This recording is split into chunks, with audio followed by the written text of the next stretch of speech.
Welcome. You're with the Nasty Pastor, and I'm back with another chapter reading, and it's from out the Holy Bible, and we're going to get into the second book of the Holy Bible that Moses wrote. You got me? Hopefully you caught the introduction. I explained some things that we're going to get into. I explained some things about who Moses was. And with no further delay, with no, overdue, let's, dive into this. Let's hope we can reach some insight to how to walk in this life, how to make sure that we're on the right path to heaven. Make sure that we haven't given our lives over to the wrong deity, to the wrong God, to the wrong Savior, So I say this to you, buckle up. Understand that Moses is under attack right now. I don't know if you have seen it, but they said that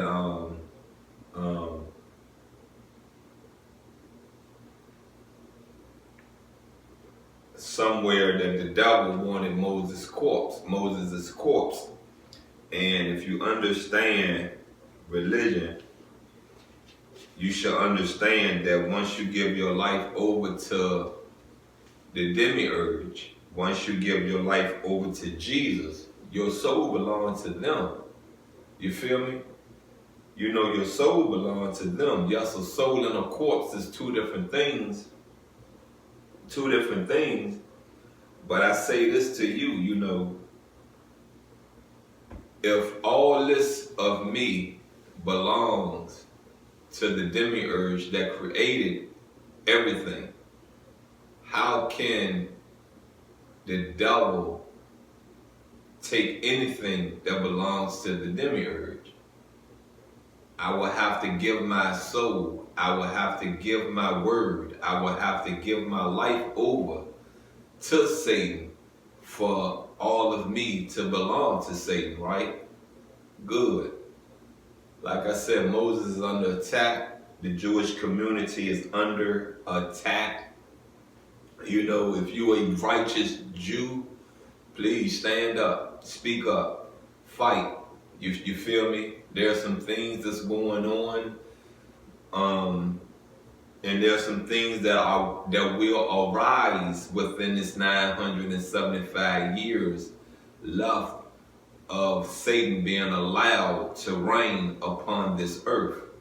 So speak up and walk in some righteousness. And like I said, you're with the Nasty Pastor, and I'm back with another chapter reading. And we're starting with chapter 1 of Exodus. And the title is Israel's Suffering in Egypt. Now these are the names of the children of Israel who came to Egypt. Each man and his household came with Jacob: Reuben, Simeon, Levi, and Judah; Issachar, Zebulun, and Benjamin; Dan, Naphtali, Gad, and Asher. All those who were descendants of Jacob were 70 persons, for Joseph was in Egypt already. And Joseph died, all his brothers and all that generation. But the children of Israel were fruitful and increased abundantly, multiplied and grew exceedingly mighty, and the land was filled with them. Now there arose a new king over Egypt who did not know Joseph. And he said to his people, "Look, the people of the children of Israel are more and mightier than we. Come, let us deal shrewdly with them, lest they multiply." And it happened in the event of war, that they also join our enemies and fight against us, and so go up out of the land. Therefore they set taskmakers over them to afflict them with their Roar supply cities, Pithom and Ramses. But the more they afflicted them, the more they multiplied and grew. And they were in dread of the children of Israel. So the Egyptians made the children of Israel serve with rigor, and they made their lives bitter with hard bondage, in mortar, in brick, and in all manner of service in the field. All the service in which they made them serve was with rigor. You know, we're talking slavery now. We're talking about when the Jews came into the land, to battle. They lost. So the Jews that was captured became slaves. You got what I'm saying? They became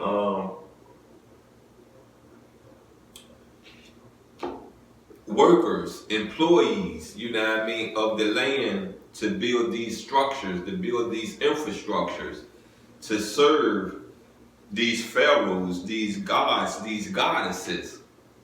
And I just say this to you again,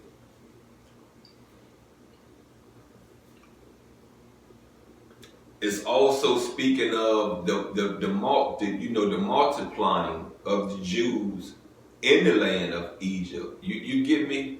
They so much work needed to be done that as the Jews multiplied, it served a purpose. But when it got to a certain number, when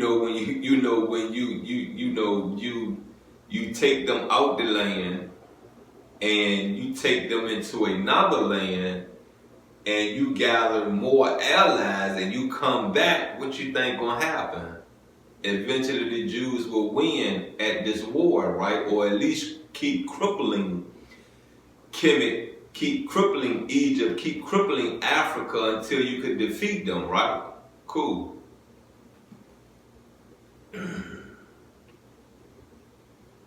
Then the king of Egypt spoke to the Hebrew midwives, of whom the name of one was Shiphrah, and the name of the other Puah.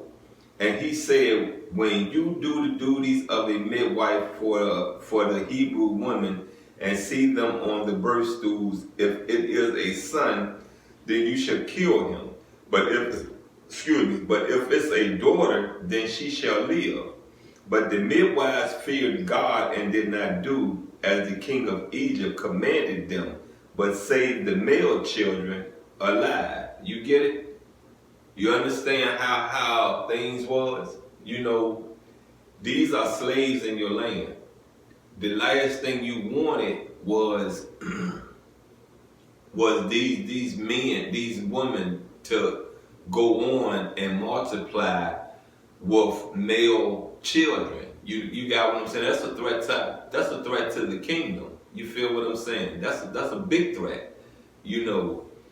Having these women, you got what I'm saying? They can produce children, and yes, when you look at the mixing of races, they were doing it before Christ. You feel what I'm saying? Way before Christ. And when you sit there and you think about the how to put it, I want to say not success, but the intentions that I understand that could be behind it is the fact that I take a male Egyptian, a male Kemite, a male African, and take a Jewish woman and have a child by a Jewish woman. I have a Kemite that's within your culture. To the core, it's a Kemite. But if that child was to leave with that Jewish mother, and let's say that Jewish mother going to Canaan, you have a Kemite in your land that sooner or later is going to come home. And do you know how I could use that You know what I mean? Do you know how I could use that child? Yes, it meant the bridge. It meant the bridge between the cultures. You got what I'm saying? But do you know what I could do with that that Kemite Jewish child? That child can go on to be the heir of the Jewish throne. You feel what I'm saying? But the midwives feared God and did not do as the king of Egypt commanded them, but saved the male children alive. So the king of Egypt called for the midwives and said to them, "Why have you done this thing and saved the male children alive?" And the midwives said to Pharaoh, "Because the Hebrew women are not like the Egyptian women, for they are lively and give birth before the midwives comes to them." Therefore God dealt well with the midwives, and the people multiplied and grew very mighty. And so it was because the midwives feared God that he provided households for them. So Pharaoh commanded all his people, saying, "Every son who is born you shall cast into the river, and every daughter you shall save alive." That's the end of chapter 1. And as you can see, you know, the Pharaoh at that time of Kemet was a nasty one. You know what I mean? Now I get the intentions. I understand, you know, the rule of the iron fist. I understand that. But that was a nasty one. You got what I'm saying? Nasty one sitting on the throne of Kemet. And I just say this to you again, like I said, I understand the intentions. I understand the why. You get me? Because if I can keep you having daughters, you feel what I'm saying? Daughters. And daughters back then, you know, women back then was more weak, frivolous than men was. You feel what I'm saying? Way more weaker than men was. So there was a fear that we had, you know, there was a fear we had allowing these Jewish women to keep these male babies. But you see how these Jewish women went against what the Pharaoh said, right? So that means the Pharaoh must have thought that the Jewish community back then would listen. No, was not going to listen. You feel what I'm saying? Was not going to listen. So them not listening has done what in the end? Has done what? So sometimes you get what I'm saying. Sometimes you're how to put it. You're not listening. Let's say this: you're listening but not putting actions behind it helps. You feel what I'm saying? Because one thing I've asked you to do is to listen, but I asked you to, you know what I mean? You don't have to put actions behind it. Pay attention to what's going on around you, but there's no action you have to put behind what I am saying to you. You may not be in that struggle for you to put that action to work. You may be in that struggle and don't know how to put that action in play. So I just say this to you again, you know what I mean? These Jewish women, you know, they didn't put actions behind it. So if saying they won't listen is a way for you to really get it, okay, they won't listen. You got what I'm saying? They won't listen to it at all. And they hid these male babies. So we was already, how to put this, we was already crippling our kingdom, our dynasty, our legacy by not even checking up on this. You feel what I'm saying? By not even checking up on this. So there was already, how to say this again, there was already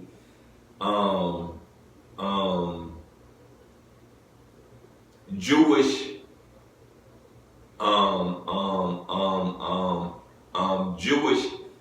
Jewish people within within our civilization, within our dynasty, that was going to protect these slaves. You feel what I'm saying? So to bring these Jews in our land, to enslave these Jews in our land, was wrong from the day one.